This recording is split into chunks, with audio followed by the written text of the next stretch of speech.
Howdy folks, I wanted to take a brief moment and talk about comic book collecting, maybe in a little different way than a lot of others.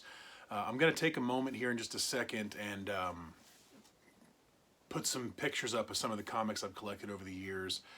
I've put out a video about 20 minutes long of just me kind of scrolling through my collection and my keys and stuff like that, but I'm not going to post that here. What I sort of want to talk about is the way I like to collect comic books, the way that I've been able to amass a nice collection of stuff. Maybe not the most high dollar items in the world. I don't have a Fantastic Four #1. I don't have an Amazing Fantasy 15. But I've got a real nice collection of stuff that I enjoy that I was able to collect over the years using a method that maybe isn't always the most popular way, and it's not a short-term thing, it's a long-term thing. You've got to be in it for the long term to want to do it this way.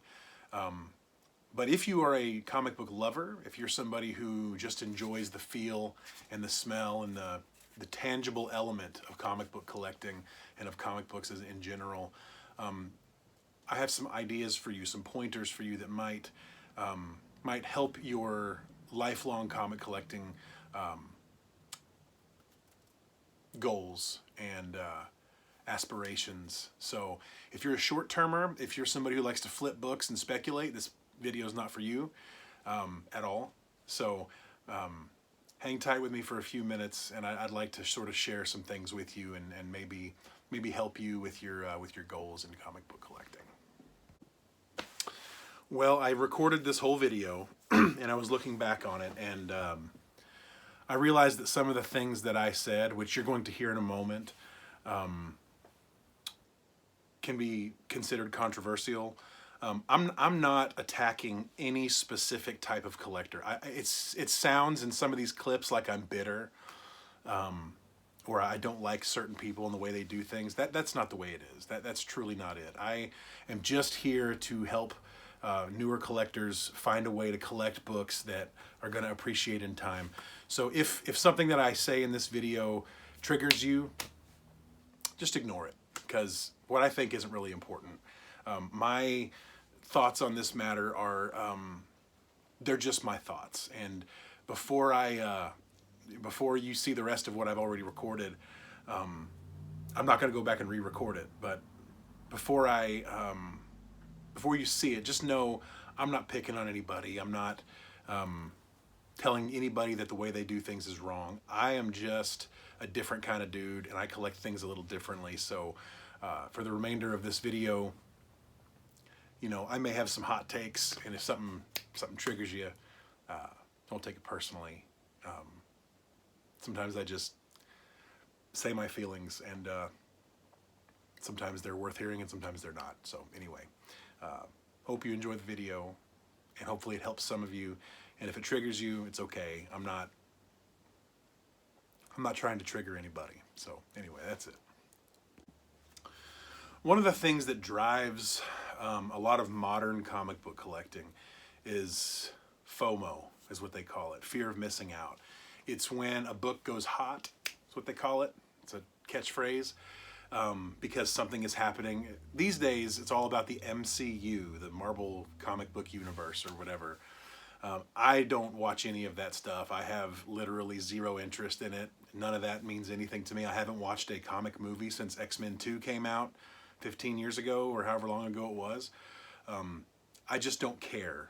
For me, it's about the stories and the books and the tangible stuff. But what fear of missing out is, what it really is when something goes hot and people start buying it up. Everybody scrambles to buy it, and then when they get it, they want to send it in to get graded immediately because they want to have the highest dollar possible value on their comic books, which I think is silly. I think the whole thing is ridiculous, and I'm probably in the minority. I'm probably, not the standard of what most collectors are today, but most collectors, struggle to have the volume of books. I know a lot of guys who are friends of mine who, their whole comic book collection consists of 15 to 20 books, and they're slabs, and they're, high grade slabs or really hard to find comics, and they can never open them and read them, So something goes hot, somebody has a speculation about a book coming, or a character that's going to be in the MCU. I remember this happening earlier this year, or maybe it was last year, when everybody thought that Agatha Harkness was going to be the big bad character in some WandaVision or whatever it was, and then they thought it was Mephisto. So everybody wanted Fantastic Four 94 and Silver Surfer #3, and everybody started buying them up, and the prices skyrocketed through the roof, and people spent a shitload of money on those books. Excuse my language. I'm gonna see if I can bleep that out. And they started buying those up and spending all their money on that stuff. And while people were focused on that, I was finding other comics that were affordable. Okay, there are a lot of comic books, Silver Age books, and even some Golden Age books today that are really, really affordable. And the stories are just as good. The artwork is just as good.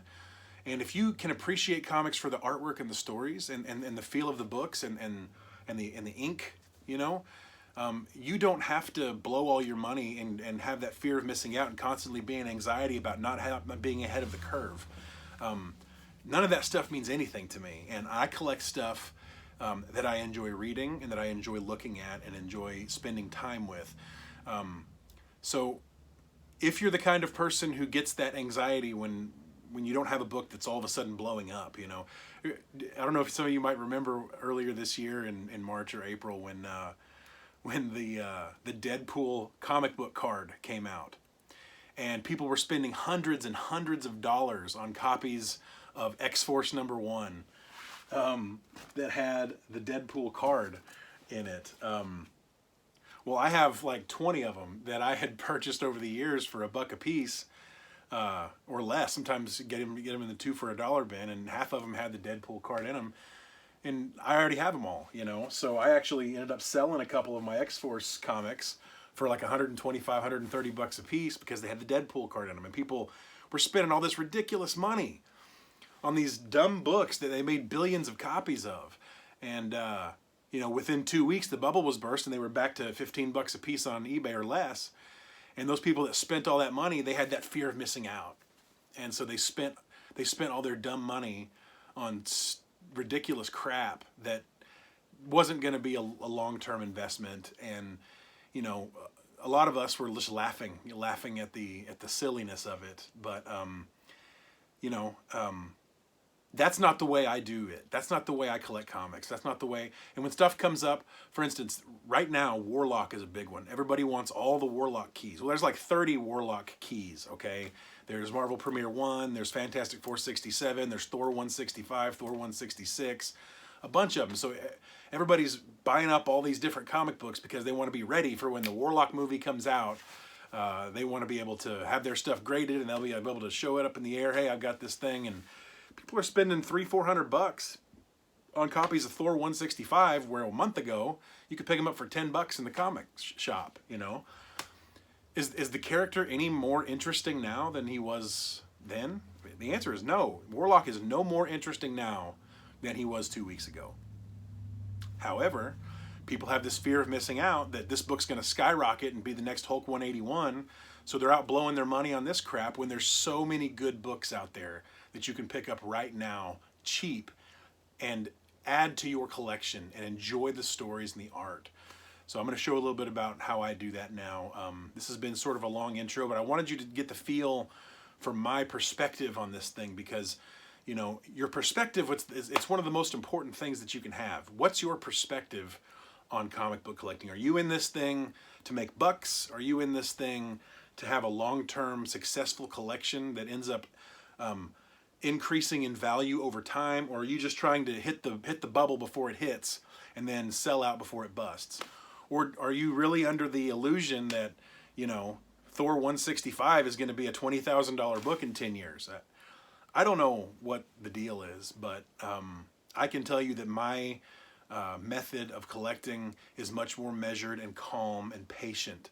I think that patience is key to be able to develop a great comic book collection. So I'm going to talk about a few of the methods that I employ now, so that you can see over time how my collection has increased in value, and how now I have a lovely collection that you know, a lot of people don't have, and how people's fear of missing out is actually causing them to miss out. So hang tight.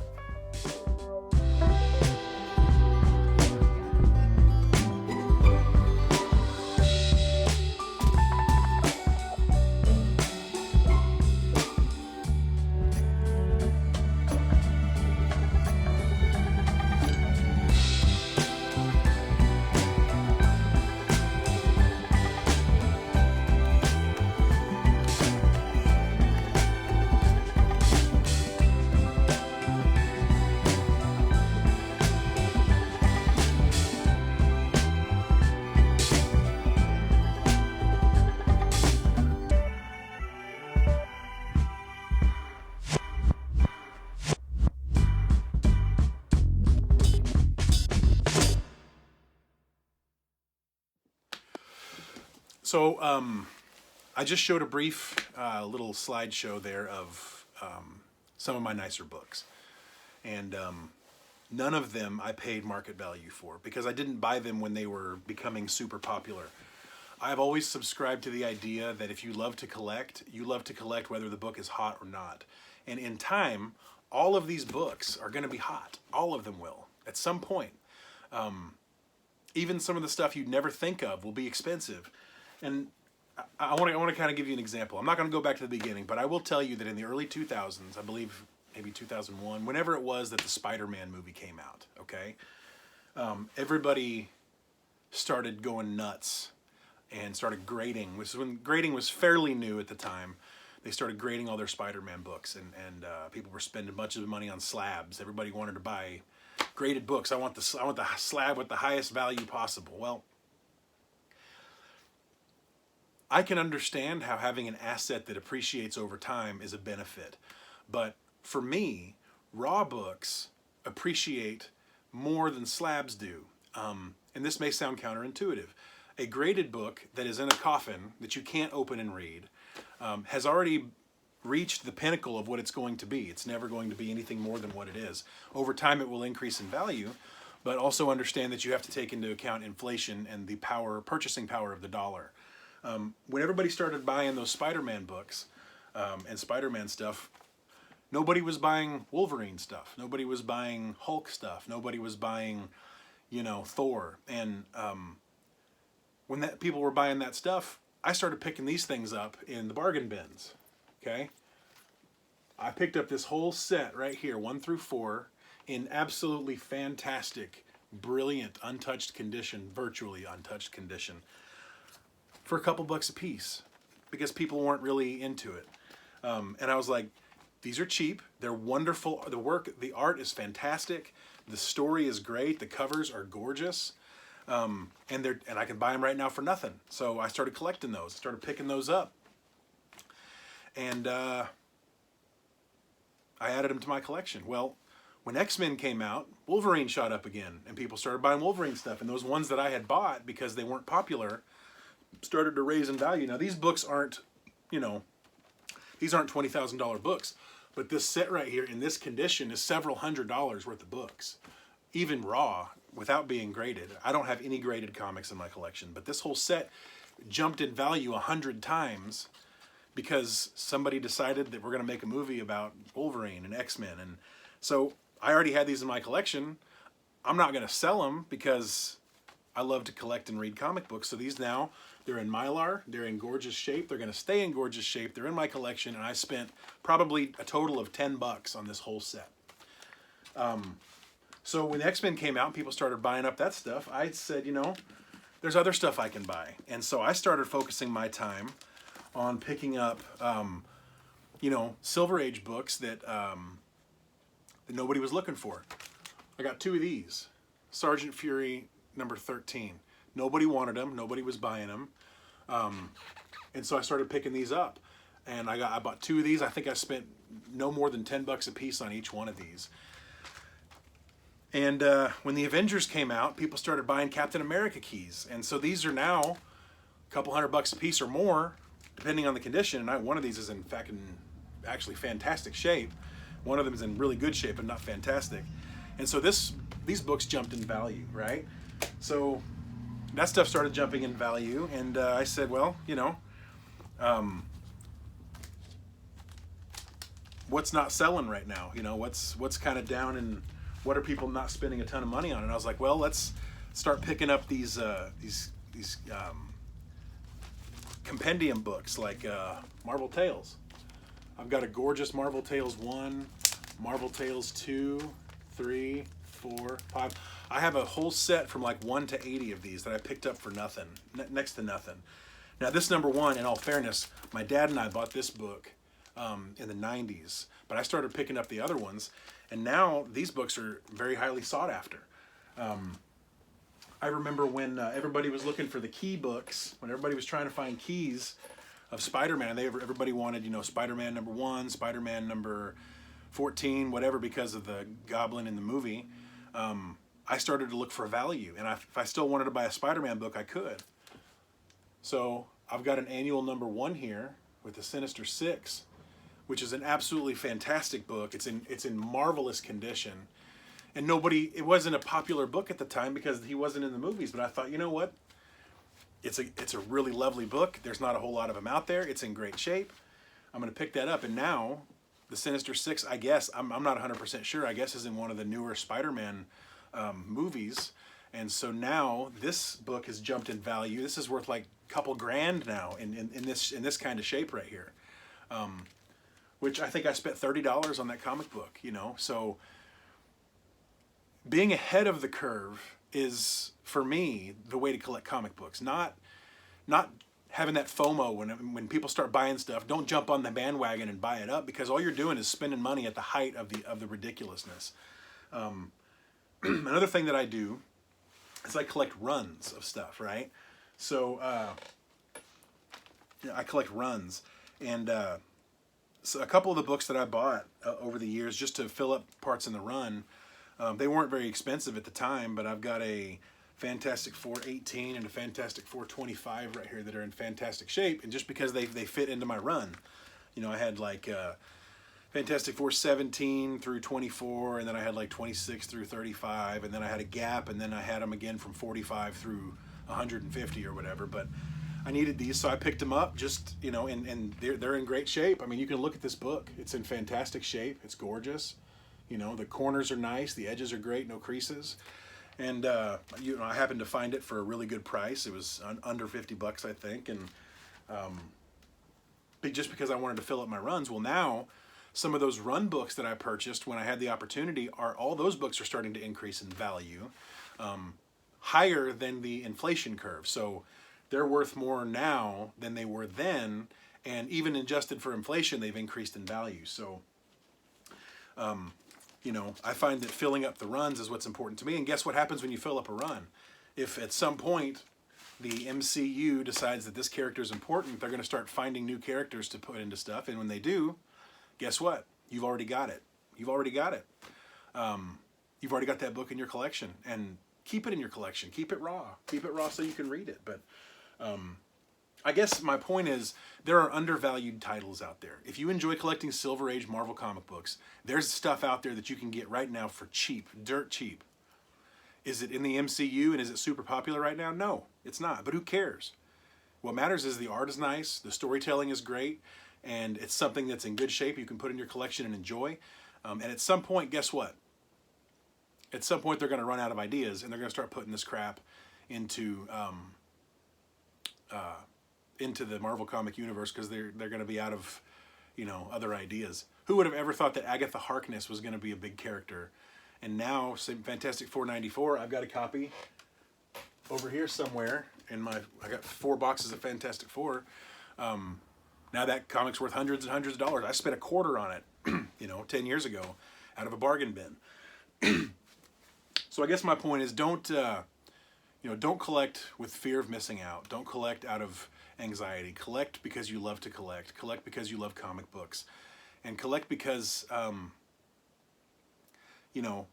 it's something that you want to do long term. Now, like I said, this video is not for speculators and flippers. That's not who this video is for.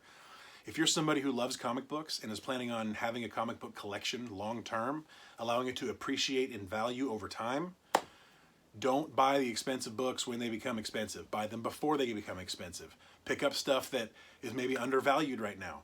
I'm not going to tell you what I'm collecting right now. Those of you who know me know what I'm collecting right now. And I'm making sure I buy up as much of it as I can because I love the stories and I want to have the stuff before it becomes unobtainable. You have to be a wealthy person to buy an Amazing Spider-Man number 14 right now. If you had gotten in on it in the 90s, you could have picked it up for $100, and it was the first appearance of the Green Goblin. After the movie came out, you know, you need $1,500 for a beater reader copy of it, one that you can just, that's all beat up. And unfortunately, I didn't buy one before the thing hit, so I'm never going to have one unless I find one super cheap, or unless I find something great in a collection that I pick up that I can trade for. I do a lot of trades too, which I'll talk about in another video, how to do trades, what to trade for, how to value your trades, and how it's okay sometimes to take a hit in your trade. Allow somebody else to feel like they won because they're getting more value at the time because it's something that you want to have in your collection. So I know this is a long video and it's extended, you know, on and on, but I just wanted to share with you the way I collect. And you know, I think that if you are in this for the long term and you enjoy having comic books, you don't just enjoy flipping comic books, then take the time, study what's undervalued, and enjoy the experience of collecting comic books. That's all I can really say about that. So hopefully this video appealed to some of you. Some of you are going to call me crazy and stupid, but keep them raw, read them, touch them, enjoy them. I've got books here, and I'll show at some other point that people are screaming at me, you have to grade that, you have to grade that, and I have 2 fingers to offer them, and neither one of them is the index, the pinky, or the ring finger, because I don't really care what you think or what you expect to be done with a high-grade Fantastic 448 or a super high-grade Journey into Mystery 85. They're comic books to me. They're not a placard on the wall. I have some old baseball cards here, okay? They're not worth a ton, but some of them are fairly valuable. You know, well, this one isn't worth a ton of money, but it's one that I really enjoy having. I have a Hank Aaron card, and you can see the front of it, and you can see the back of it when it's in a case, okay? Baseball cards are meant to be seen front and back, and that's it. There's no pages to turn. If I took this and had it graded and it would be encased, that's fine, because everything about this card can still be seen through a case. When you put a comic book in a plastic coffin, it's no longer a comic book. You're no longer a comic book collector. You're a speculator and you're an art collector. And that's fine. There's nothing wrong with that. If that's how you want to do it, that's fine. The only problem I have with that is that the more books that get slabbed from the Silver Age, every day, hundreds or possibly even thousands of Silver Age books are getting put into coffins. And that means that those books are not available to me to pick up and read. And people say, well, just buy it and crack the slab. Well, that's ridiculous. All the value is already gone. In order for me to do that, it would be just throwing money out the window. I'd have to buy something at a super high, ridiculous premium and then crack it open and devalue it in the eyes of the collecting public just so that I can enjoy the hobby the way I want. You know, me collecting raws doesn't affect the slab collector. You know, me having a raw book doesn't affect the slab collector. They can buy a raw book and slab it. But for me, the more books that get put in coffins, the less opportunity I have to find quality, beautiful Silver Age raw comic books. I'm getting off on a tangent here. But anyway, without going off into another realm, hope this helped some of you find the books that are undervalued and buy them and enjoy them and put them in nice bags and boards and keep them in a place where you can read them. And over time, your comic book collection will appreciate in value significantly. So that's it for me. Thanks for watching.